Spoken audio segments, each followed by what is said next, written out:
Thank you to Sylvia and to the Asian Art Museum for having us here today and hosting this program. On behalf of the Angel Island Immigration Station Foundation, I wanted to extend a welcome to the Three People Project. I also wanted to take a moment to share with you a little bit about the foundation and our work and why we undertook this project in the first place. So the Angel Island Immigration Station Foundation is the nonprofit partner of California State Parks, and we work to preserve the historic U.S. immigration station at Angel Island. We've been working for more than almost 40 years now, and for the last 20 years, we've leveraged over $40 million to ensure that that historic place, the place where so many of our forefathers came from, is preserved and its stories are told. Most people still don't know, despite all that work, that more than 1 million immigrants from 80 different countries crossed the Pacific to begin their lives at Angel Island.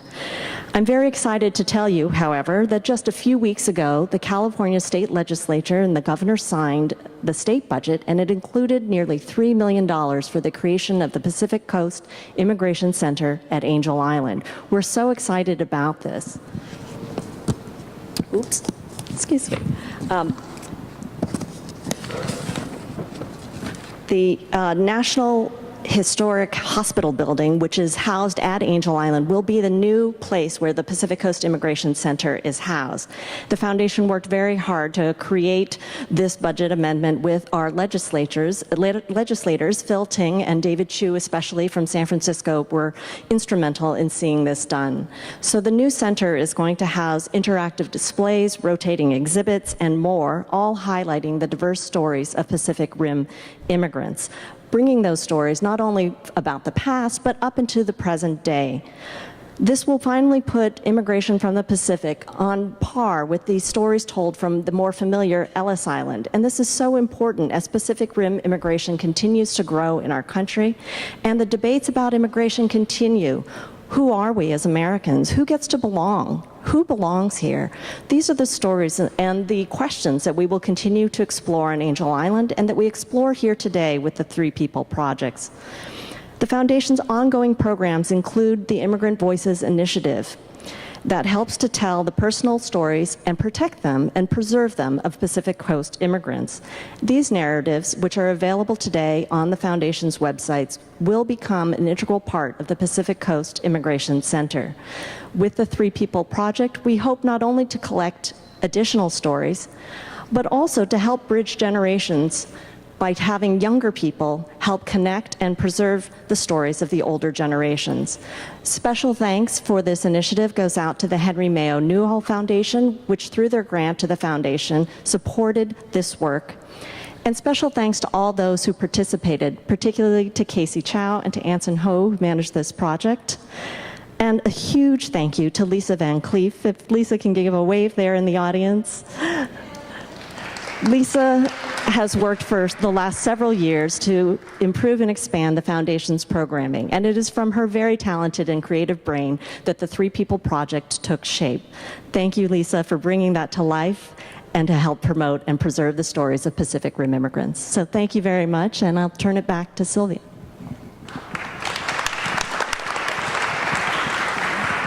Thank you. So now I would like to introduce Lorraine Chan to talk about Cameron House. And so here she is.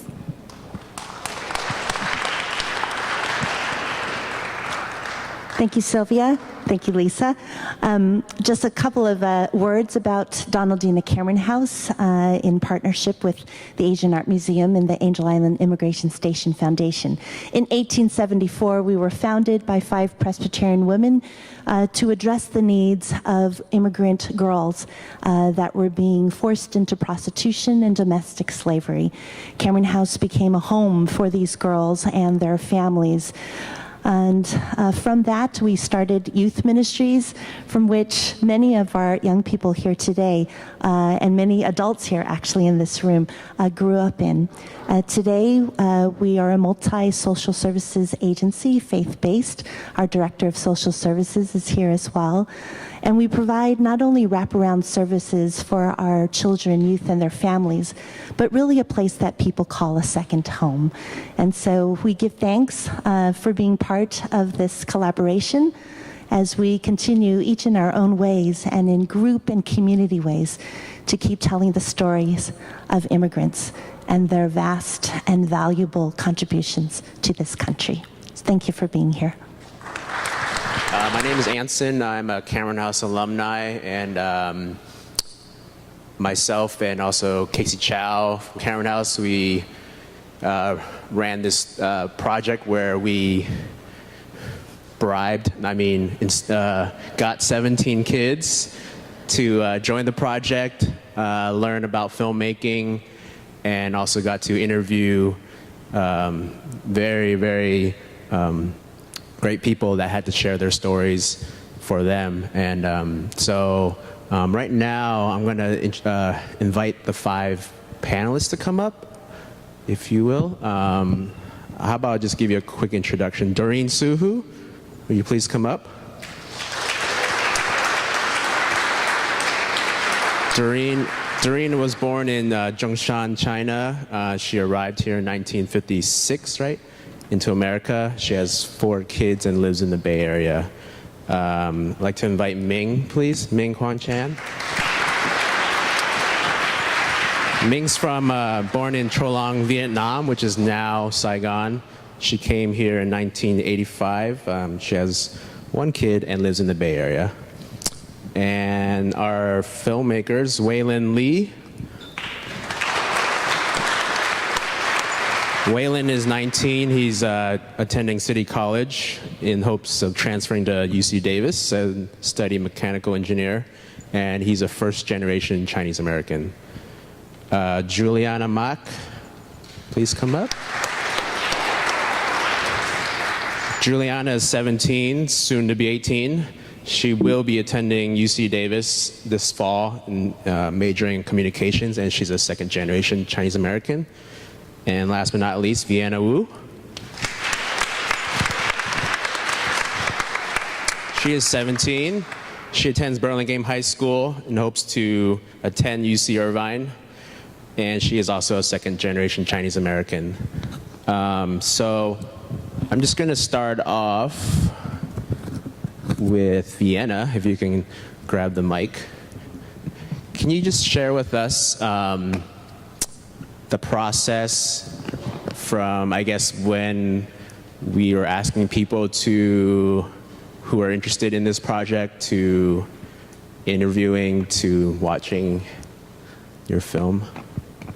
So when we first was introduced to this project, Casey was asking us around, and my interest was kind of piqued because I had taken a film class the year before, and I was just really interested to learn more about the history of my culture as a Chinese American. And so first of all, I tried to ask my grandpa to see if we could interview him, but he wasn't very comfortable. So Anson was looking around. We were asking around Cameron House people, and we found Doreen to interview with me and Kristen. It was really amazing trying to think of some really creative questions to ask her to learn more about her and her journey over here. And the filming process itself was really interesting because I got to see and learn so much more about the actual journey over here and how her life was in China and her life after she came over here. And it was just really amazing to see our film put up for the 2nd time on a really, really big screen. And just amazing to see all the hard work we put into it come to life. Great, thank you. So we started the project last year, I believe around February, and finally premiered it June. So that is what, 5 months? 5 months from learning how to light, film, learning, prepping interview questions to filming, and then to editing. Juliana, could you share some, I guess, moments you enjoyed and also some tougher moments during the whole process? There was so much.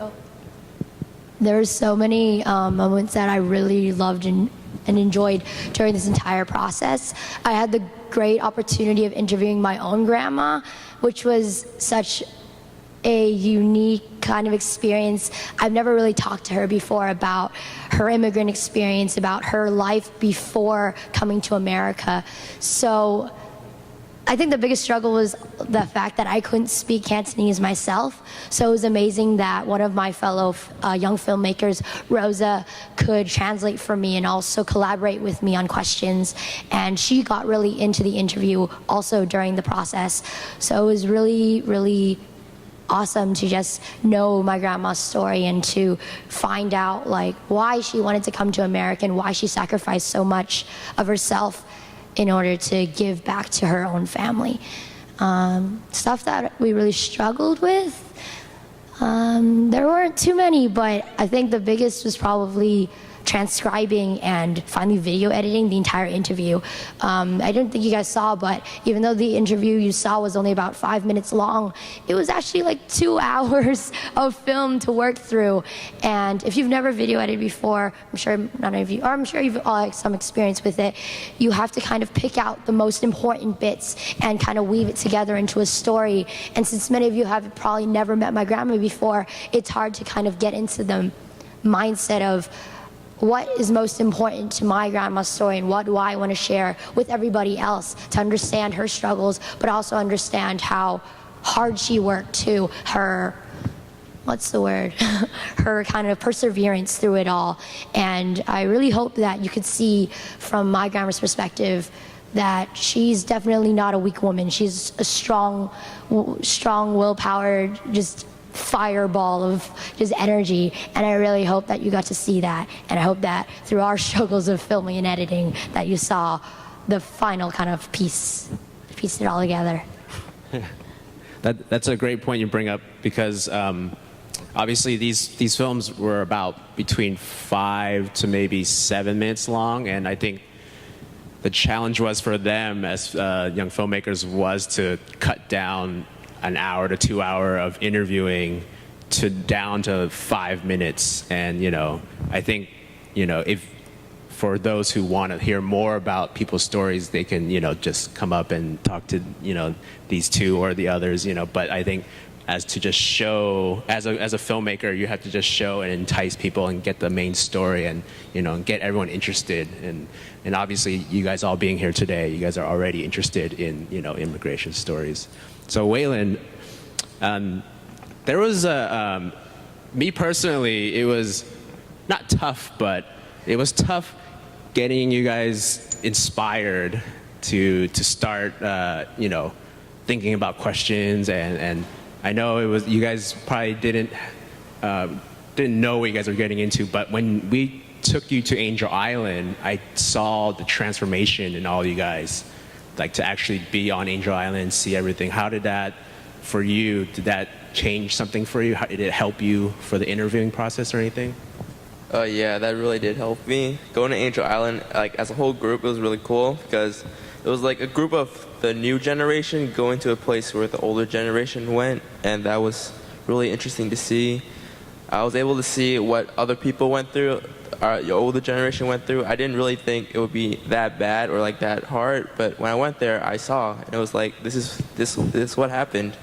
And I thought that was really interesting, seeing like what they went through and how their daily life was. Definitely gave me a lot of questions to ask my interviewee, and I just really think Angel Island is a great place to visit if you haven't gone yet. I agree. First of all, thank you for both of you for sharing your stories. I'm positive that all the kids got a lot out of hearing and transcribing and making this film of you guys and the other three as well. Ming, could I ask you, I don't know if you, I think, your story has been shared, and I know some of the pictures came out of books and stuff, but how did it feel hearing your story again? How did it feel telling the story to the kids about your whole, coming over here? Okay, first of all, thank you very much for the this project, Free People Project. And first time I didn't know that will be in YouTube before, and then it surprised me. And then so it's a great honor to be interviewed and then working with the young people, so make me look younger and younger. And then through this project, and then I'm so thankful to have my life story in the video, and especially that's the most benefit for my family member, especially the younger generation, because I think in U.S. the culture between the parent or the children, and then we usually don't talk to each other about our life experience, or until the day when we will die, and they try to search our history or try to search our information in order to remember us. But right now we have the life story, and then so they know that the root where their parents comes from, and then especially my son and my cousin and my nephew. And I have a grand cousin. And then so they will know all about this history. And then so that's a great, yeah. Thank you. Doreen, okay. I know you had a very difficult childhood, but I wanted to ask you about your experiences, like your first few years here in America, like if you had to face any struggles or even adjusting, and I guess how can you share with us that story? Yeah, it's on. Yeah. It's on. Yeah, it's hard for me from a teenager to get acquainted with my mom again, and she already I had her second family started. She left me when I was 10 years old. When I got here, I'm 17, and I've been spoiled all my life with my grandma and my godmother in Hong Kong and all that. I had to learn to help out with the family and struggle with my high school for overage, where I squeezed into junior high for one semester, then school through high school, and try to struggle. And we were in a special homeroom with a group of students that, we call ourselves just off the boat kids. But the only one subject, English, we in the special class, so the rest of them is a regular subject. And I was always worried about that. I don't get enough subject to graduate. Even every so often, now I had a dream that I didn't get enough credit to graduate high school, but I did. And then so the food and all that, when I first come here, just like I say, Chinese New Year, the atmosphere and the custom and things here is entirely different from China or the village that I had experienced. Then I had to meet my two sisters here, and a lot of people were wondering, I'll be 78 years old, right? An old person like you, how come you end up with the name Doreen? They sound kind of young for your age. Well, I said, yeah, because my sister gave that to me when I first came here. They've been watching this Mickey Mouse Club every day with this roll call, and they like the name Doreen, so that's how I end up with the name Doreen.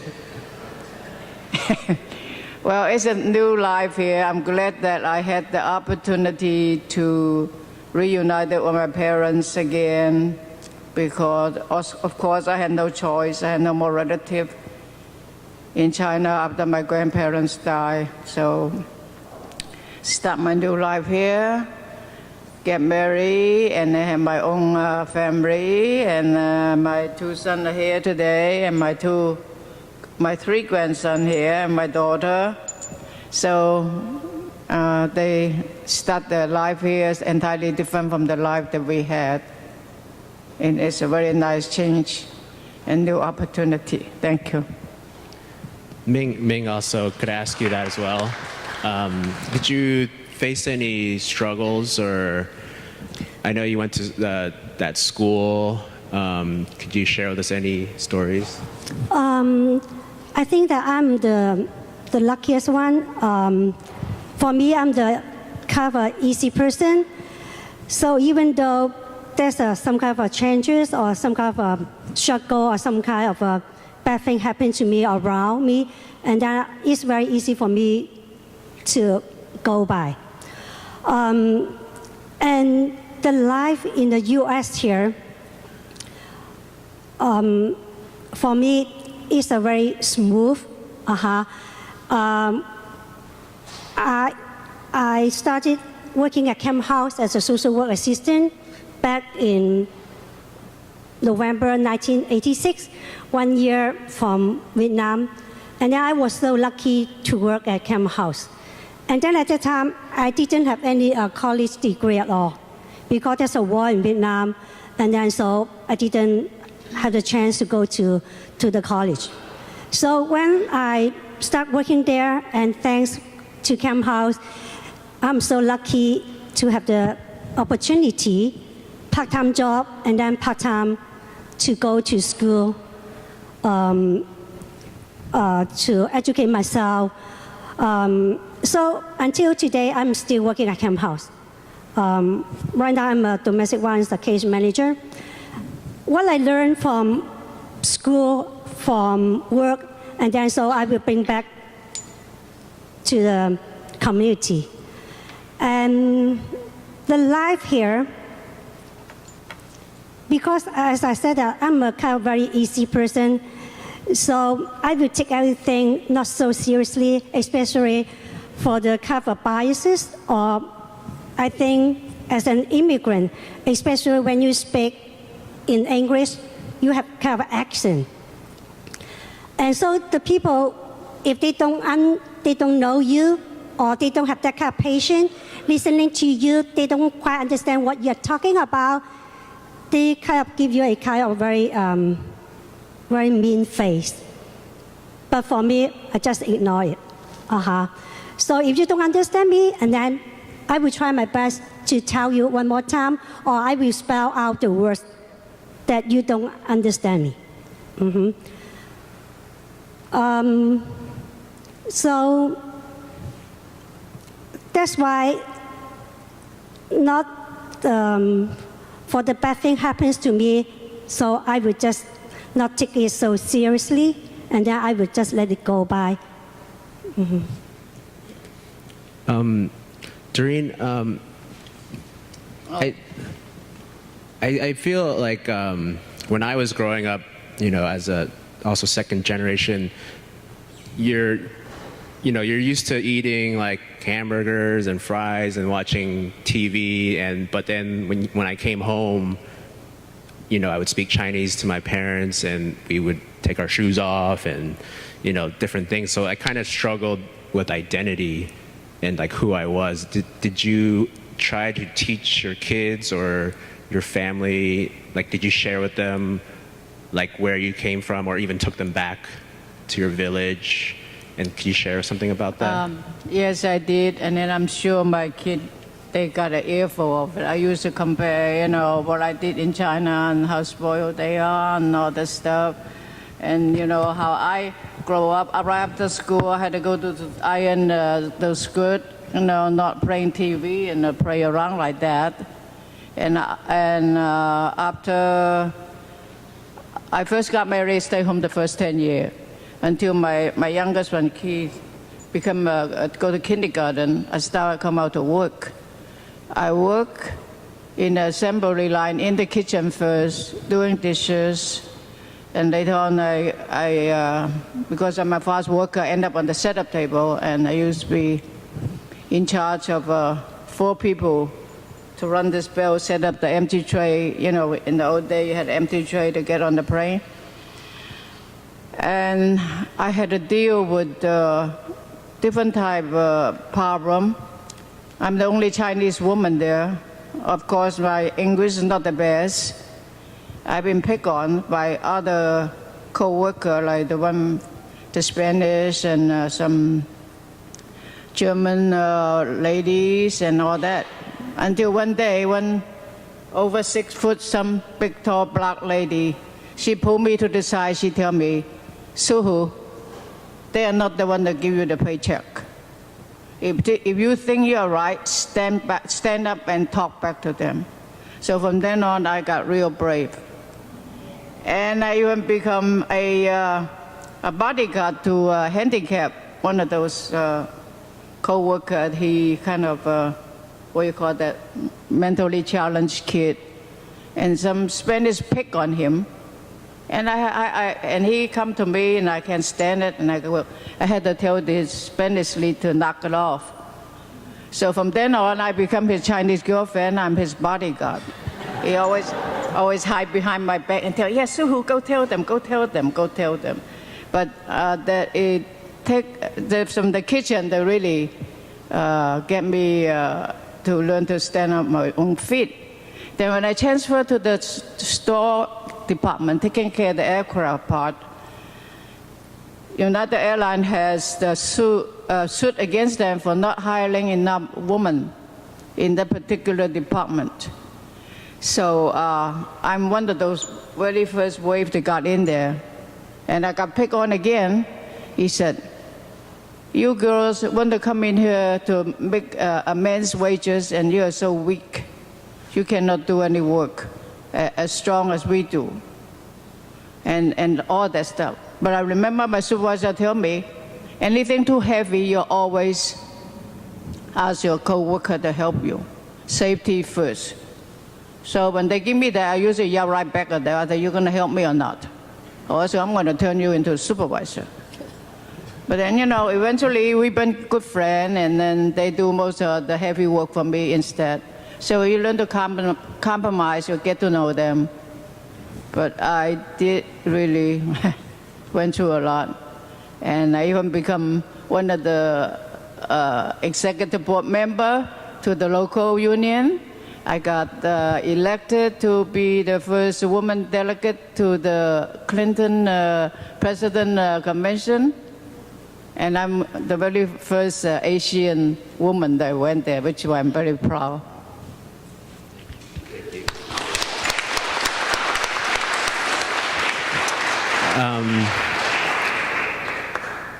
Either one of the three of you,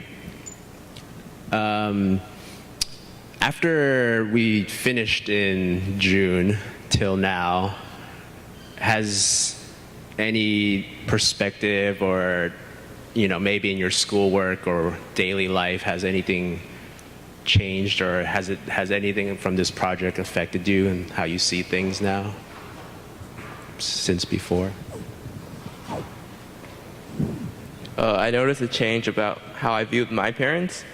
I went home after the video was all done, and I kind of asked them about their story, and they told me a little bit about their background, and that kind of really impacted me. It kind of gave me a sense of confidence, because what they told me, they're like, oh, we've been through so much, and so I started thinking, if they went through that as a kid and coming over here and giving up everything, me growing up, I can get through that as well. And so that really gave me a sense of confidence and just more respect towards my parents. I definitely learned that when you meet someone, you never actually know what they're going through, especially with people like my grandma, who I always thought was a strong, willed kind of person, and just hearing her story definitely opened my eyes and kind of made me take a step back and say, she went through a lot, and that's how she became so strong. It wasn't just because she was born that way. It was because of the things that she went through. So I kind of take that perspective I try to take that perspective with everyone that I meet, that I don't judge them immediately when I step up to them. I'm not saying, oh, you're this kind of person, you're that kind of person. I try to understand their story and kind of use my interviewing skills, but just more being an empathetic kind of person and trying to understand what they've gone through and what they could have gone through, or what I might not even know and they might never even tell me, and to kind of treat them with the same respect that I would like to be treated with. And it just taught me to acknowledge people as people rather than as anything else, less than they deserve. For me, it's kind of also like Waylon's story. After doing this whole project, I went home and I was a lot more curious about my own family. So I sat at the dining room table with my aunt for maybe a good hour or so, talking about my dad's side of the family, and how they were living in China, and what they went through to come here. And I just got to see everything my family had to give up, and to come here to give me and my siblings a better chance.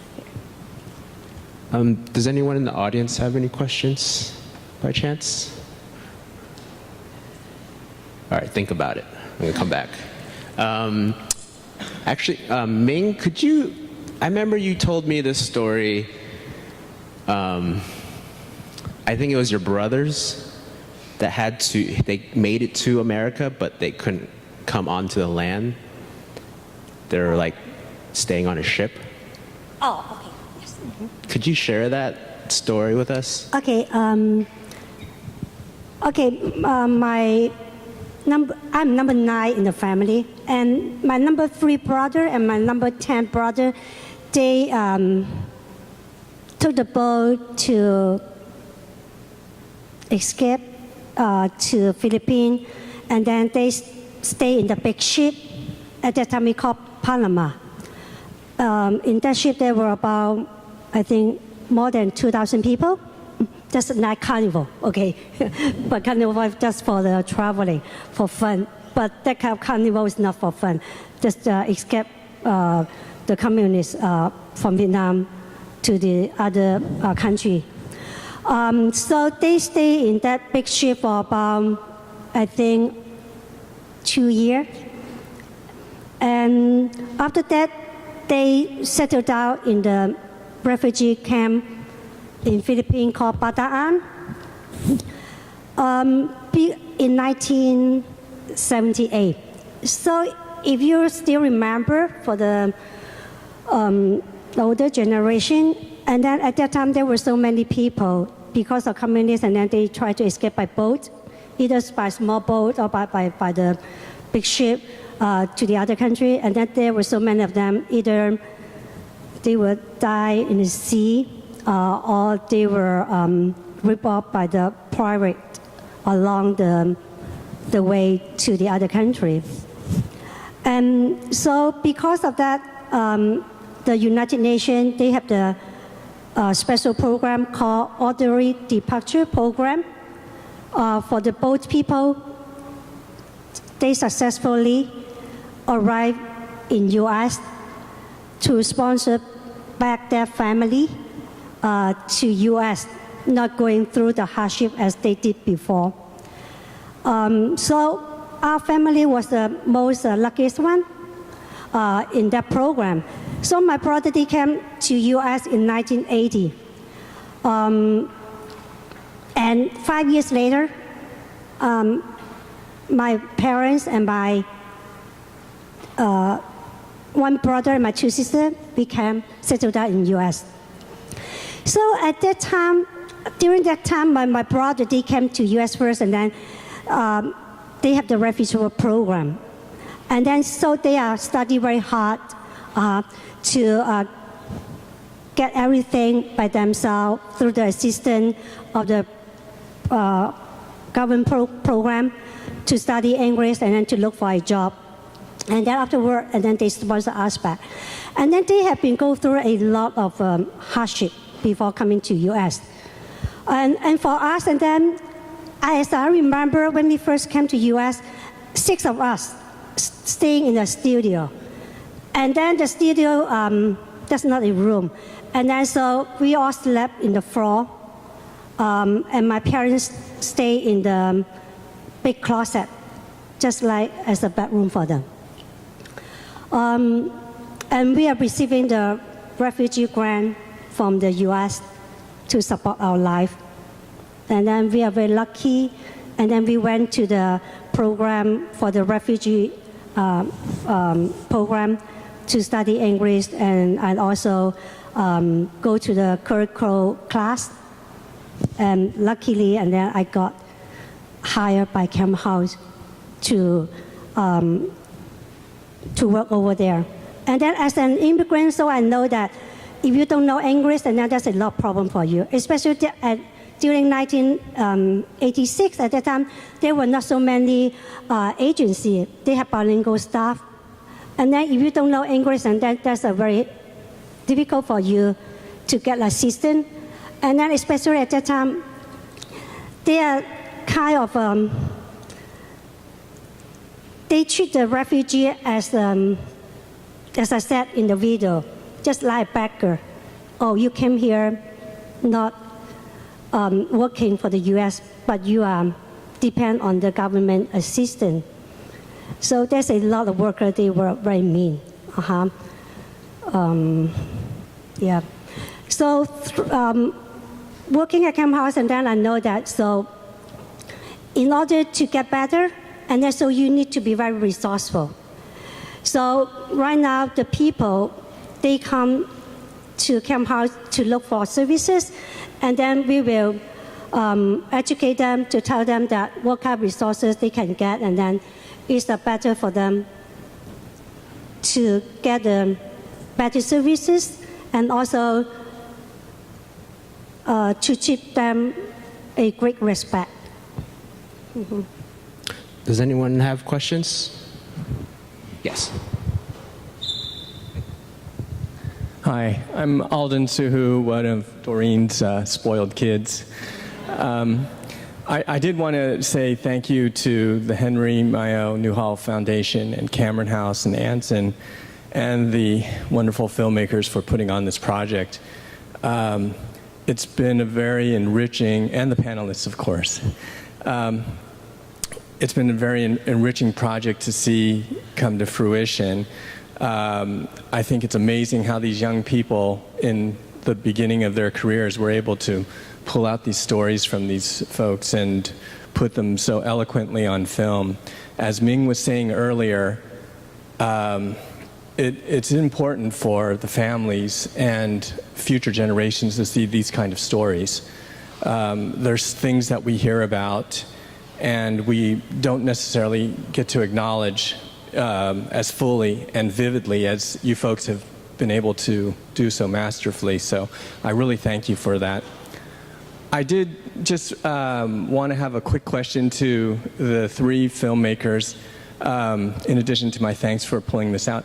How difficult was it to pull these stories out and piece them together for you? I mean, you're so young and new at this, and it must have been a difficult task. I have a hard enough time asking my mom where she wants to go for dinner, let alone you guys figuring out her life story. And so that's just sort of what I wanted to get from your perspective. And you did such a great job, and I assume this is the beginning of your training in doing this, and I encourage you to do this more because you did such a wonderful job with it.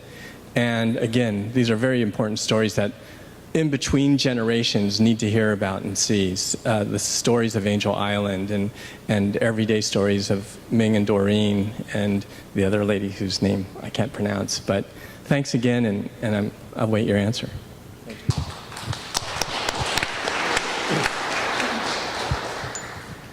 Well, for me, it was really hard, like you said in the beginning, to really visualize and like understand what the interviewees were going through. And I guess it didn't really click for me until I went to Angel Island and I walked up those stairs into like where they were staying, and I saw like everything that it was there, and I saw like the carvings on the walls and what kind of beds they slept on and the other artifacts that were there, and that really like clicked for me, and it made sense in my head, like, oh, this is like what happened and this is what they went through. So yeah, like going to Angel Island really helped my understanding.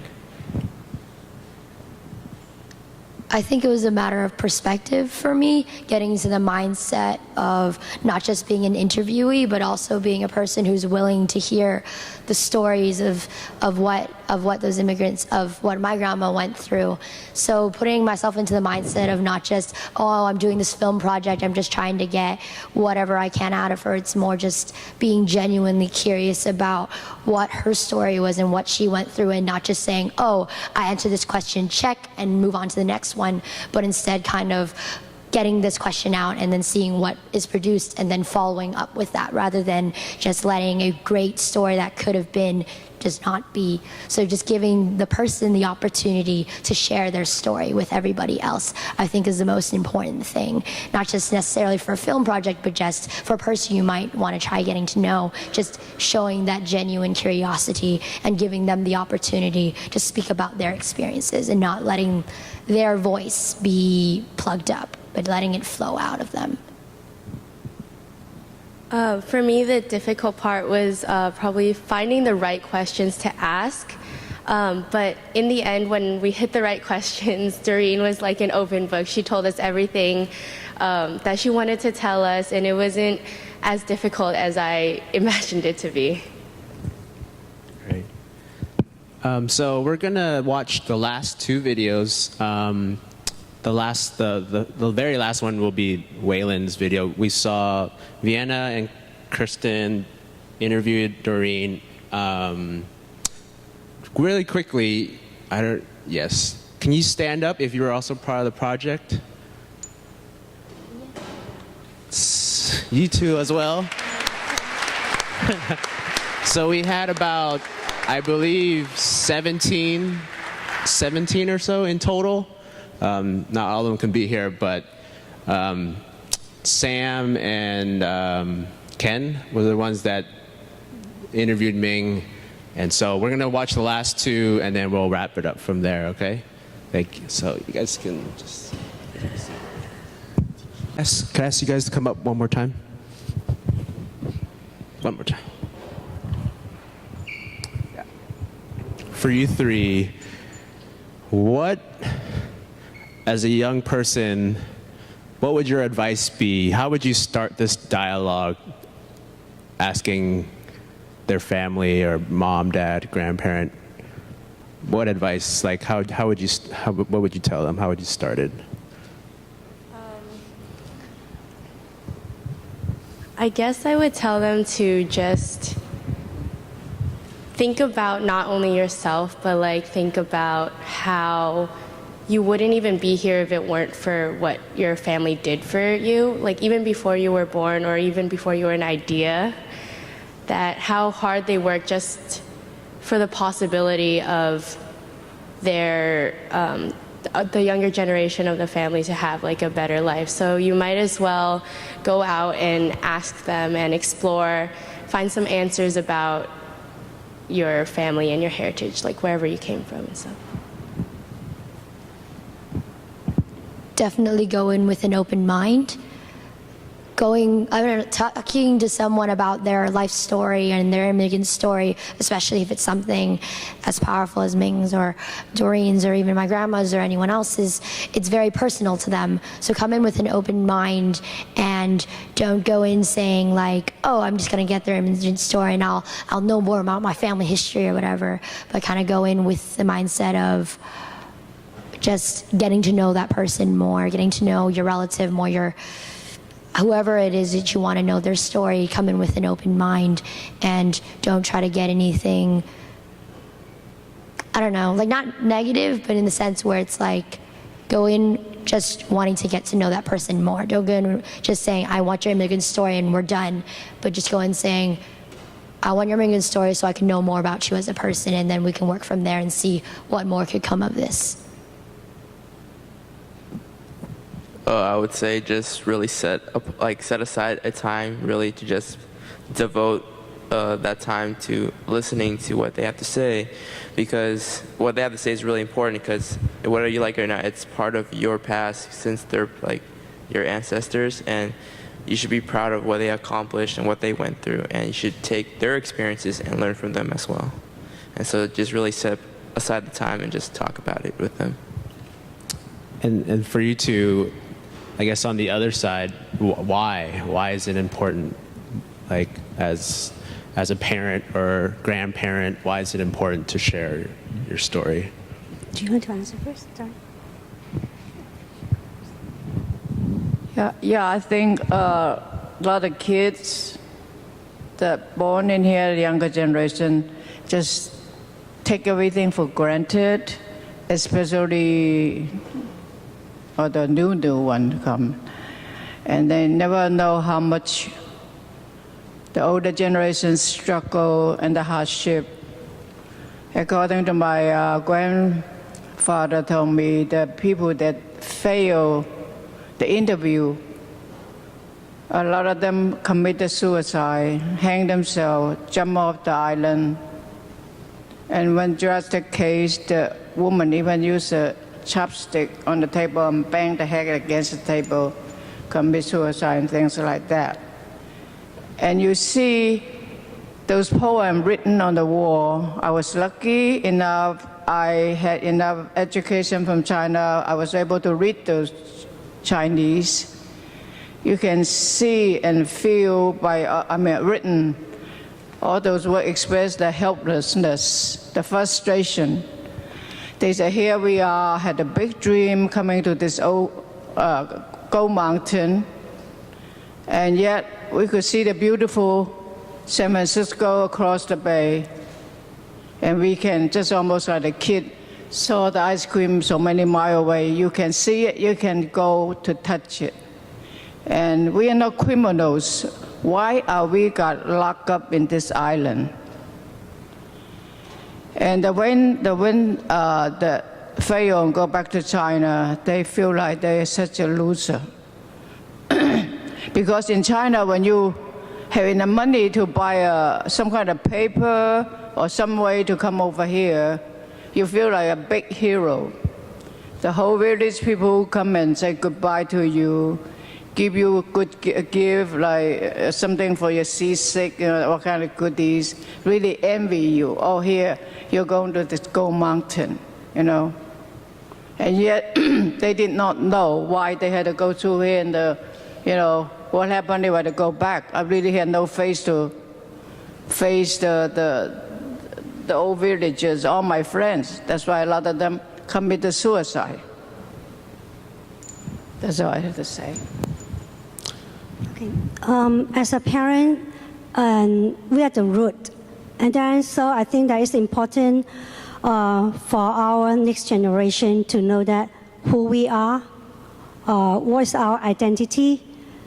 We look Asian, and then at least for the younger generation, knowing that where were you coming from, which country, and then so they can know that otherwise, after several generations, and then if they don't have the history to carry on, all the family background to carry on, and then finally they do not know who they are. They all speak in English, and then where's the first root of that it is? I have some friends, and they have been here for many generations.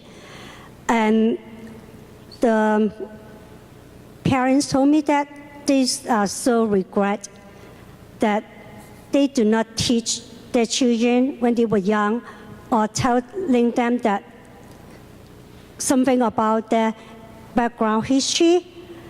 And then so when they pass away, or one day when they pass away, and then the next generation just do not know what that is. Or you have to create a family tree to let your next generation to know that.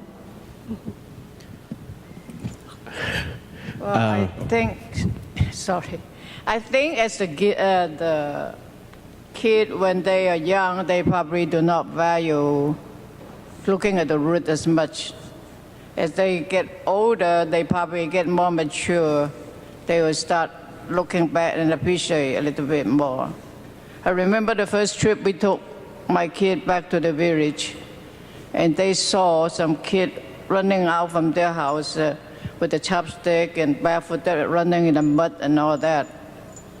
And I tell them, look, If your father and I won't be there, you guys be one of them running around, you know. That's kind of almost like a culture shock to them.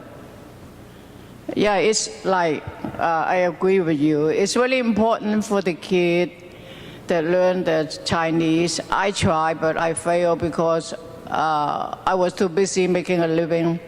I sent my kid to Chinese school on Saturday, and I usually teach them, to help them to do homework every day until I got so tired later on I can't even keep up with it. But now my grandkids are learning Mandarin, and which is a good sign, and hopefully all your young kids keep up your good work and remember your root. Thank you.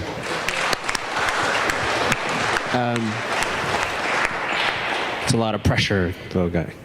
I just want to wrap it up by just saying, you know, I want to challenge everyone to go home and, you know, start a dialogue with your parents or grandparents or children and just see what happens. I think people want to share their stories, or, you know, they want to even listen. You know, as for me, I love hearing my parents talk about anything because they just don't talk that much, you know.